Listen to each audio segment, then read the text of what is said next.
Another contentious piece of legislation gets its moment of scrutiny. The Regulatory Standards Bill has attracted a barrage of criticism. This is an unserious law by unserious lawmakers. But what is everyone so worked up about? This Regulatory Standards Bill does not prevent a government or a parliament from making a law or regulation. What it does do is create transparency. Kia ora, ko Giles Dexter aho ane te purongo tōranga pū mō tēnei wiki. Welcome to Focus on Politics. The Regulatory Standards Bill proposes setting out the principles of responsible regulation that lawmakers would have to consider.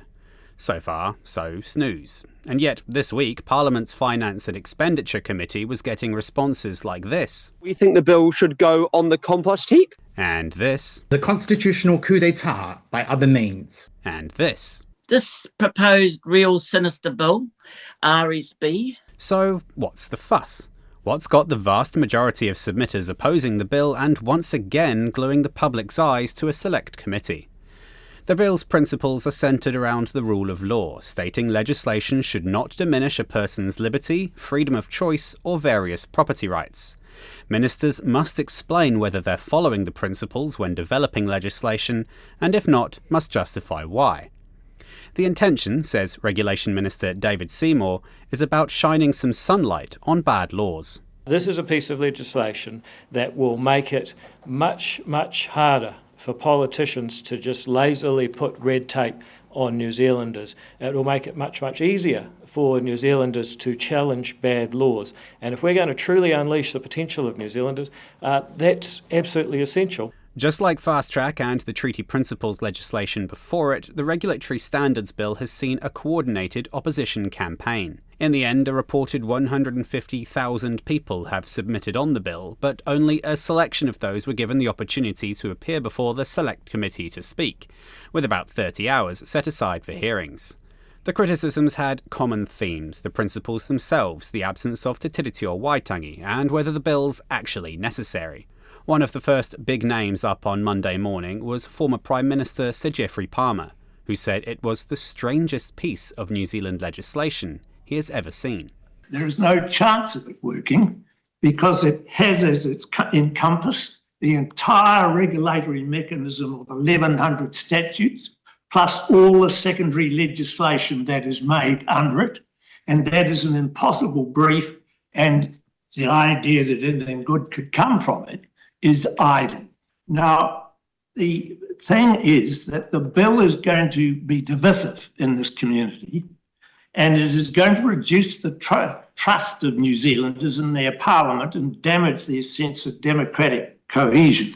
The thrust of the bill is based on an unproven ideology that New Zealand has too much regulation now. That is asserted, but it is not. No evidence is provided to support it.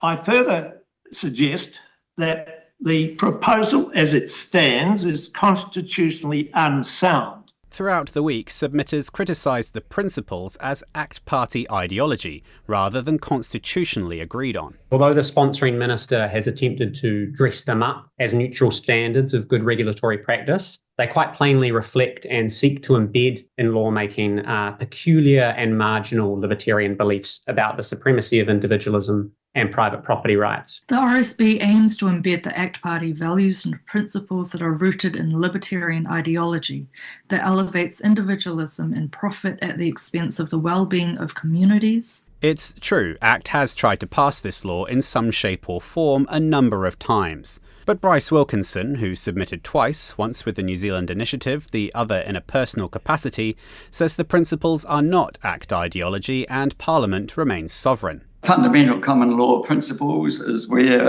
it draws on most heavily, and they are enumerated from the legislative guidelines. It's not something we've made up, deeply embedded in Anglo-Saxon law. A Regulatory Standards Board would be able to assess the consistency of legislation with the principles and make recommendations. The board would be appointed by the Minister of Regulation, who is, of course, David Seymour. It would also be able to look at existing legislation and report to the Minister. A number of submitters expressed concern at that level of power, including Dean Knight, a Victoria University law professor. It will fail to be regarded as an important constitutional process because the key supervisory board, the Regulatory Standards Board, probably breaches the separation of powers and certainly invests too much political power in the hands of the Minister for Regulation. The board's recommendations would be non-binding, meaning a government can still pass whatever it wants, it just has to justify why it's ignored the principles. This isn't exactly new. As David Seymour points out, the government ignored the Bill of Rights when passing the gang patch ban. It creates a threshold where governments will ignore the controls around bad lawmaking if they think there's sufficient political support, but there'll be a whole lot of other laws that they might have made without it that they decide not to, and that's how we get better regulations overall. The bill also states legislation should not take or impair property without the consent of the owner unless there is good justification or fair compensation. That's led to concerns that people who benefit from a law or regulation must then compensate others for a loss of profit, or the threat of costs could stop a government from passing legislation. The Post-Primary Teachers Association had concerns about what that might mean for education policy. Let's imagine a future government wishes to fund an education initiative to provide ongoing professional development that is run by teachers for teachers.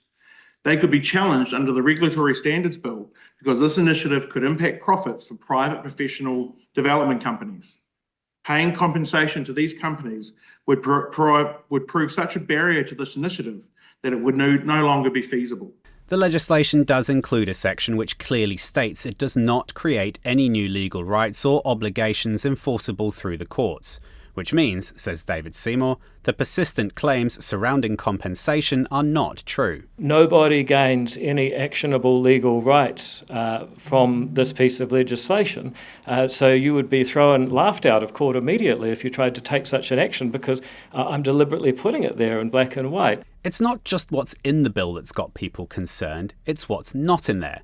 The Parliamentary Commissioner for the Environment, Simon Upton, questioned what the bill's focus on private rights and liberties means for public resources. Air, water, soil, biodiversity. You'll appreciate there's a lot of environmental regulation, and the reason for that is it's in public ownership or management, and so you need to actually manage it, and to do that you need laws and regulations. And of concern to many submitters, there is no mention of Te Tiriti o Waitangi. It disregards the collective rights and aspirations of iwi Māori and prioritises private property and corporate interests over public good, environmental protection and the well-being of iwi Māori. It will profoundly damage the relationship between Māori and the Crown. Is it really worth alienating your treaty partner for your coalition agreement? Its absence isn't, of course, a drafting oversight, but a deliberate omission that bucks a clear break from constitutional best practice and our treaty obligations. It's that absence of te tiriti that led Rahui Papa from Potangata National Iwi Chairs Forum to compare it to the Treaty Principles Bill, another contentious endeavour by David Seymour. This is poor form for a government piece of legislation going forward, where te tiriti has actively and purposefully been sidelined and not even taken into consideration. I note in Section 8 with the principles that actually te tiriti o Waitangi doesn't feature. With the recent voting down of the Treaty Principles Bill, we think that this is a relitigation of the Treaty Principles Bill under another korowai, under another cover. And so we say the attacks keep on coming. Lawyer Tanya Waikato has been one of the bill's most vocal critics. She led an urgent Waitangi tribunal claim to halt the bill before it was even introduced and coordinated a large submission campaign.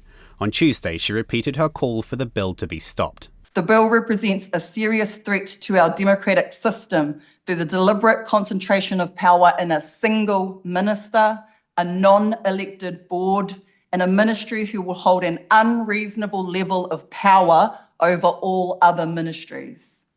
The information gathering powers provided in the bill are unjustified, go well beyond the scope of the policy problem identified, and raise significant red flags about the introduction of fascism to this country. The Regulatory Standards Bill seeks to implement a profound, far-reaching constitutional transformation with respect to te tiriti under the guise of improving lawmaking and reducing unnecessary legislation.